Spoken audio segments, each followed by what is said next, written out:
పరిణామం. రేవంత్ వర్సెస్ కేసీఆర్ రాజకీయ పోరాటం కొత్త టర్న్ తీసుకుంటుంది. చాలా కాలం తర్వాత పార్టీ నేతలతో వరుస సమావేశాలు నిర్వహించిన కేసీఆర్ ప్రభుత్వం పైన తీవ్ర విమర్శలు చేశారు. కృష్ణా జిల్లాల అంశంలో ప్రభుత్వాన్ని టార్గెట్ చేశారు. భారీ సభలకు ప్లాన్ చేస్తున్నారు. కాగా కేసీఆర్ కు అసెంబ్లీకి రావాలని, అక్కడ చర్చ చేయాలని రేవంత్ ఛాలెంజ్ చేశారు. దీంతో ఇప్పుడు కేసీఆర్ సైతం సిద్ధమవుతున్నట్లు తెలుస్తోంది. దీంతో ఇద్దరి మధ్య అసెంబ్లీ వేదికగా చోటు చేసుకునే రాజకీయంపై ఆసక్తి నెలకొంది. సీఎం రేవంత్, మాజీ ముఖ్యమంత్రి కేసీఆర్ రాజకీయం కీలక మలుపు తీసుకుంది. కృష్ణా జిల్లాల విషయంలో మాజీ సీఎం కేసీఆర్ చేసిన ఆరోపణలపై రేవంత్ తీవ్రంగా స్పందించారు. కేసీఆర్ వ్యాఖ్యలను తప్పుపట్టారు. కొడంగల్ వేదికగా గులాబీ బాస్ కు బిగ్ సవాల్ చేశారు. ఈ నెల 29 నుంచి అసెంబ్లీ ప్రారంభమవుతున్న వేళ నీళ్ల, నిధుల, నియామకాల, సంక్షేమ పథకాల ఆప్షన్ మీదే ఏ అంశమైనా చర్చించేందుకు రెడీ అంటూ ఓపెన్ గా సవాల్ చేశారు. సభ వేదికగా ముఖాముఖి తేల్చుకుందాం రమ్మంటూ సవాల్ చేశారు.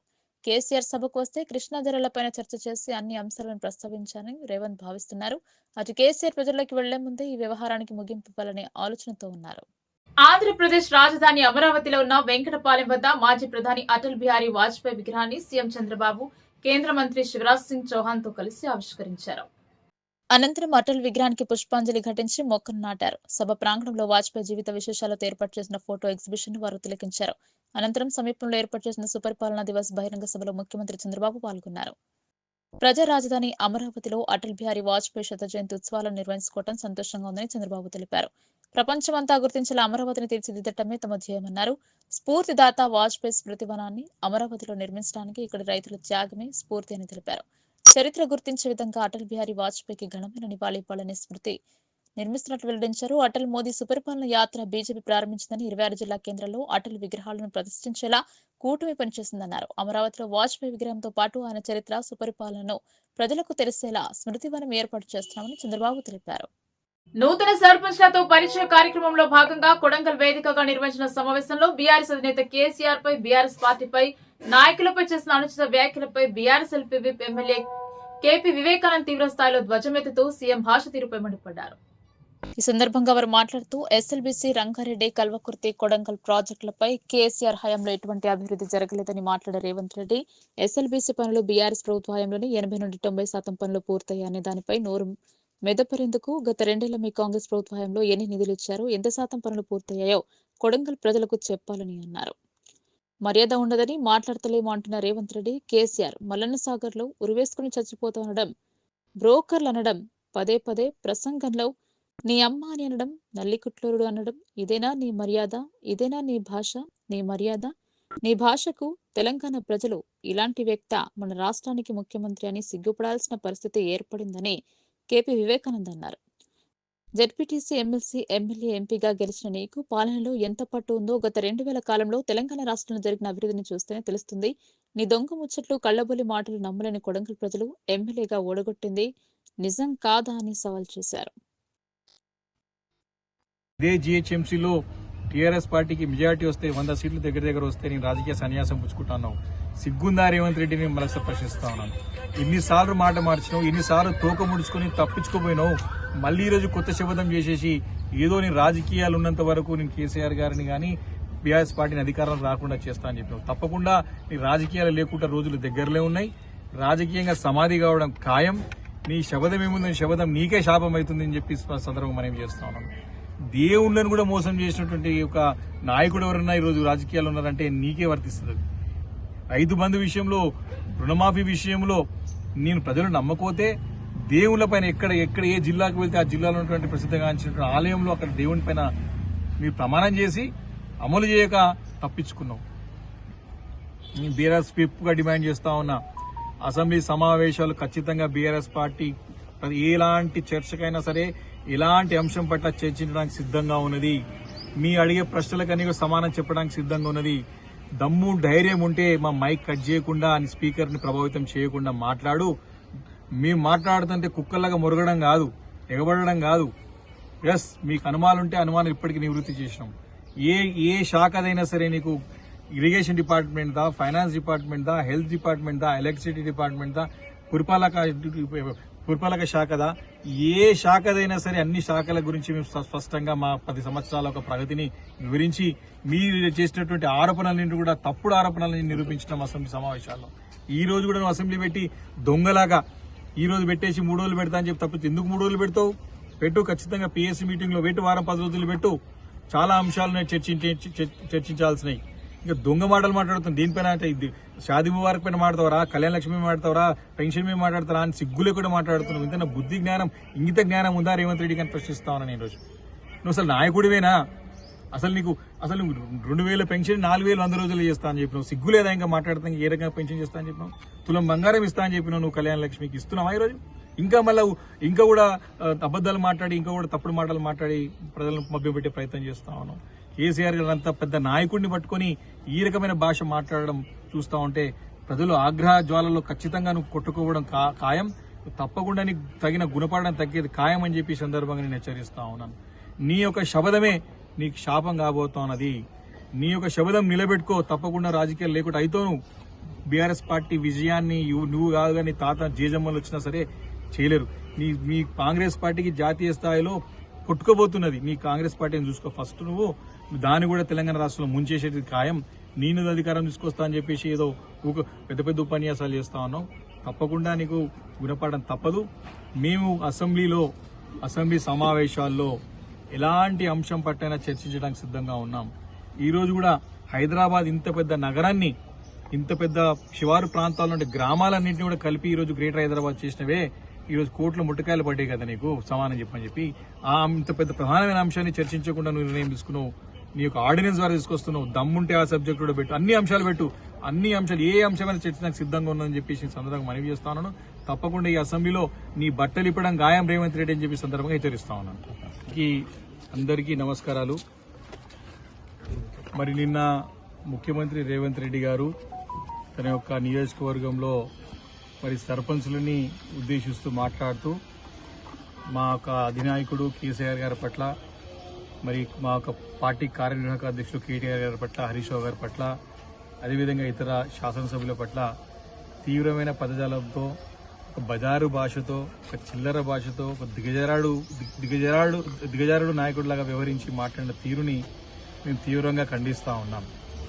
ముఖ్యమంత్రి రేవంత్ రెడ్డి గారిని సూటిగా మా యొక్క పార్టీ నాయకుడు కేసీఆర్ గారు ప్రశ్నలు అడిగితే ఒక్క ప్రశ్న కూడా సమానం చెప్పలేక, మాటలు మాట్లాడలేక, తన చేసిన తప్పులను కప్పుపించుకోవడానికి, కేసీఆర్ గారు అడిగిన ప్రశ్నలకి తన యొక్క ప్రెస్ మీట్ ని పక్కదో పట్టించడానికి ఈ రకమైనటువంటి భాష, బజారు భాష మాట్లాడి, ఒక ఫుట్పాత్ భాష మాట్లాడి, అంటే ఎవరు కూడా రాజకీయ నాయకులు కూడా ఎవరు చిన్న పిల్లలు కానీ పెద్దలు కానీ ఎవరు వినలేని రీతిలో మాట్లాడిన తీరు మరి సభ్య సమాజం అంతా చూసి అసహించుకునే సంగతిని సందర్భం గుర్తు చేస్తా ఉన్నాను. చాలా క్లారిటీగా మీరిచ్చిన హామీలు ఏమైనాయి, మీరిచ్చిన హామీలు దేవుడు ఉన్న సంక్షేమ పథకాలు అమలు చేయడంలో ఎందుకు మీరు విఫలమవుతా ఉన్నారు? ఎందుకు మీరు కృష్ణా జలాల్లో సరైన నీటిని సాధించలేకపోతున్నారు?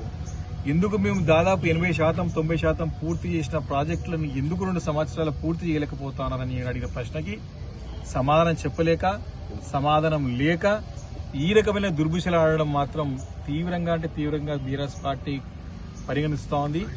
దీని యొక్క పరిణామాలు భవిష్యత్తులో చాలా తీవ్రంగా ఉండబోతాయని చెప్పి నేను రేవంత్ రెడ్డికి హెచ్చరిస్తా ఉన్నాను. ఒక జాతి అని, ఒక సామాజిక వర్గం అని చెప్పేసి ఒక ముఖ్యమంత్రి స్థాయిలో ఉన్నటువంటి నాయకుడు, రాగద్వేషాలకు అతీతంగా పనిచేయాల్సినటువంటి ఒక బాధ్యత గల పదవిలో ఉన్నటువంటి నాయకుడు ఈ రకంగా జాతుల పట్ల వివక్ష చూసుకుంటూ జాతులను కూడా కించపరిచే విధంగా మాట్లాడడం చాలా శోచనీయమైనటువంటి విషయం. ఈరోజు బీఆర్ఎస్ పార్టీ ఒకటే డిమాండ్ చేస్తా ఉన్నాం. మేము అడిగిన ప్రశ్నలకు సమానం లేదు. ఈరోజు ఏమనంటే నువ్వు అసెంబ్లీకి రా అంటూ కానీ అసెంబ్లీకి ఏం చేస్తావు? కేసీఆర్ గారికి తనకి అధికారికంగా రాజ్యాంగం ప్రకారంగా సంక్రమించినటువంటి తన యొక్క ఛాంబర్ని, లీడర్ ఆఫ్ అపోజిషన్ ఛాంబర్ని అసెంబ్లీలో గుంజుకున్నావు. అక్కడే నీ చిల్లర బుద్ధి బయటపడ్డది. మీరు మా యొక్క పార్టీలో 10 మంది శాసనసభ్యులు గెలిచి కాంగ్రెస్ పార్టీలో చేరితే వారిపైన చర్య తీసుకోకుండా వారు ఇంకా బీఆర్ఎస్ పార్టీలో అని చెప్పేసి అబద్ధాలు ఆడుతూ ప్రజలని కూడా మోసం చేస్తూ ఉన్నాం. ఈరోజు అదే గెలిచినటువంటి నాయకులు మేము కాంగ్రెస్ పార్టీలో ఉన్నామని చెప్తా ఉంటే సిగ్గు లేకుండా ఇంకా ముఖ్యమంత్రి గారు ఏ ముఖం బట్టి మాట్లాడుతుందని చెప్పి ప్రశ్నిస్తా ఉన్నాం. ఒకటి సందర్భంగా రేవంత్ రెడ్డికి హెచ్చరిస్తా ఉన్నాను. నీ యొక్క రాజకీయ పతనం ప్రారంభమైంది. నువ్వు రాజకీయంగా ఖచ్చితంగా సమాధి కావడం ఖాయం. నువ్వు రాజకీయ సన్యాసం పుచ్చుకుంటా అని చెప్పేసి ఇప్పటికే పలుమార్లు 2 సార్లు శపథం చేసినావు. కొడంగల్లో ఓడిపోతే నీ రాజకీయ సన్యాసం పుచ్చుకుంటా అని చెప్పినావు. ఏమైంది రేవంత్ రెడ్డి? ఓడిపోయిన నీకు సిగ్గులేదా? తెలంగాణ రాష్ట్రంలోని సైబరాబాద్ పరిధిలో గల రంగారెడ్డి జిల్లా నాసింగ్ మున్సిపాలిటీలో భూముల ధరలు చుక్కలు నడుతున్నాయి. ప్రభుత్వ భూములకు రక్షణ లేకుండా పోతోంది. అధికార యంత్రాంగం చోద్యం చూస్తుంది. ఫలితంగా అక్రమదారులు విజృంభిస్తున్నారు. వివరాల్లోకి వెళితే కోకపేట గ్రామంలో ప్రభుత్వ భూములపై పలువురు కన్నేసినట్టు తెలుస్తోంది. కోట్లాది రూపాయలు విలువ చేసే ఈ భూముల ప్రదర్శనకు సంబంధించి ప్రభుత్వ యంత్రాంగం ఉదాసీనంగా వ్యవహరిస్తున్నట్టు భావిస్తున్నారు. కోకపేట గ్రామంలో సర్వే నంబర్ 100P మరియు 109/P సర్వే నంబర్లలో ప్రభుత్వ భూమి ఉంది. గతంలో పంపిణీ నిమిత్తం 250 గజాల చొప్పున ఫ్లాట్ లైన్ చేయడం జరిగింది. అందువల్ల దీన్ని 250 కాలనీ అంటారు. ఖాళీ క్రమంలో కబ్జాలు కొనసాగుతూనే ఉన్నాయి. ఫ్లాట్లను కొందరు ఎవరిష్టం వచ్చినట్టుగా వారు ఆక్రమిస్తూనే ఉన్నారు. కోట్లాది రూపాయల విలువైన ఈ ఫ్లాట్లలో రంగారెడ్డి జిల్లా కలెక్టర్ ఇది ప్రభుత్వ భూమి అంటూ హెచ్చరిక బోర్డు కూడా పెట్టడం జరిగింది. అయితే ఈ బోర్డు ఒక ఫ్లాట్ కి పరిమితమైంది. దీంతో మిగిలిన ఫ్లాట్లపై కబ్జాదారులు కన్నేశారని ఆరోపణలు వస్తున్నాయి. దీనికి సంబంధించి రాష్ట్ర ముఖ్యమంత్రి రేవంత్ రెడ్డి మరియు రెవెన్యూ మంత్రి పొంగులేటి సుధాకర్ స్వయంగా వచ్చి సర్వే చేయాలని స్థానికులు కోరుతున్నారు. భూముల కబ్జాలను అడ్డుకట్టవేయాలని వారు ప్రత్యేకంగా డిమాండ్ చేస్తున్నారు. ఇప్పుడు మనం తెలంగాణ రాష్ట్రంలోని రంగారెడ్డి జిల్లా నార్సింగ్ మున్సిపాలిటీ పరిధిలో ఉన్న కోకాపేట సర్వే నెంబర్ 100/P మరియు 109/P ల్యాండ్ మీద ఉన్నాము. ముఖ్యంగా ఒక గజం 2 లక్షల పైచిలకు పలుకుతున్న ఈ భూమికి సంబంధించి అంటే ఈ ప్రాంతంలో ఎకరం 100 నుంచి 130 కోట్ల రూపాయల ధర పలుకుతున్న నేపథ్యంలో ఇక్కడ భూములు యథేచ్ఛగా కబ్జా అవుతున్నాయి. కబ్జా అవుతున్న భూములకు మున్సిపాలిటీ అధికారులు కూడా ఎలాంటి అనుమతి లేనప్పటికీ కూడా కబ్జాదారులు నిర్మిస్తున్న బహుళ అంతస్తుల భవనాలకు ఏమాత్రం కూడా మున్సిపల్ అధికారులు కట్టడి చేయడం లేదు. దీంతో లంచాలకు తెగబడ్డ అధికార యంత్రాంగం వాళ్ళు రెవెన్యూ కావచ్చు, గృహ నిర్మాణ శాఖ కావచ్చు, మున్సిపల్ సిబ్బంది కావచ్చు చేస్తున్న నిర్వాకాల ఫలితంగా యథేచ్ఛగా కోట్లాది రూపాయల ప్రభుత్వ భూమి, విలువైన భూమి అన్యాక్రాంతం అవుతుంది. ఇప్పటికే 250 గజాల చొప్పున ఇక్కడ ఉన్న స్థలాలను గతంలో డిమార్కైజేషన్ చేసి వాటిని కాపాడిన సందర్భాలు ఉన్నాయి. వాస్తవానికి 250 గజాల భూమిని పేదలకు ఇవ్వాలనే సంకల్పంతో అప్పట్లో డిమార్క్ చేయడం జరిగింది. అయినప్పటికీ మారిన తాజా పరిణామాల నేపథ్యంలో ఈ ప్రాంతం బాగా దినదిన అభివృద్ధి చెందడం, సాఫ్ట్వేర్ దిగ్గజంగా కోకపేట మారిన క్రమంలోనే ముఖ్యంగా ల్యాండ్ విలువ పెరిగినప్పటికీ కబ్జాలు కూడా అదే స్థాయిలో పెరుగుతున్నాయి. ఇదే విషయమై గతంలో ప్రభుత్వ దృష్టికి వెళ్ళిన నేపథ్యంలోనే రంగారెడ్డి జిల్లా కలెక్టర్ ఇక్కడ ఒక హెచ్చరిక బోర్డును కూడా అధికారికంగా పెట్టినప్పటికీ అది ఒకే చోట ఒకే ప్లాట్ వద్ద పెట్టిన నేపథ్యంలో మిగిలిన చోట్ల కూడా కబ్జాదారులు యథేచ్ఛగా ఆక్రమించేస్తున్నారు. ఇటీవల కోకపేటకు చెందిన మాజీ సర్పంచ్ ఒకరు ఇక్కడ ఒక ప్లాట్ను కబ్జా చేసి నిర్మాణాలు కూడా చేయడం జరిగింది. అయితే కంప్లైంట్లు వెళ్ళిన సందర్భంలో నార్సింగ్ మున్సిపాలిటీ అధికారులు వచ్చి ఆ నిర్మాణాలను నేలమట్టం కూడా చేయడం జరిగింది. దీనికి సంబంధించి రాష్ట్ర ప్రభుత్వం ఇప్పటికైనా రెవెన్యూ శాఖ, ముఖ్యమంత్రి రేవంత్ రెడ్డి, రాష్ట్ర రెవెన్యూ శాఖ మంత్రి పొంగులేటి శ్రీనివాసరెడ్డి ప్రత్యేకంగా చొరవ తీసుకొని ఇక్కడ ఉన్న 250 గజాల ప్లాట్ అన్యాక్రాంతం కాకుండా ఉన్న మిగిలిన కాపాడే కాకుండా అక్రమంగా కబ్జా చేసి జరిగిన నిర్మాణాలను నేలమట్టం చేయాలని కూడా ఇక్కడ స్థానికులు కూడా కోరుతున్నారు. అంతేకాకుండా కబ్జా చేయడమే కాకుండా వాటిని దాదాపు 10 లక్షల నుంచి 20 లక్షల మధ్య అద్దెకిచ్చుకుంటూ పెద్ద ఎత్తున డబ్బులు సంపాదిస్తున్న నేపథ్యంలో ఈ విషయం అధికార యంత్రాంగానికి చీమ కుట్టినట్టు లేకపోవడం కూడా శోచనీయం.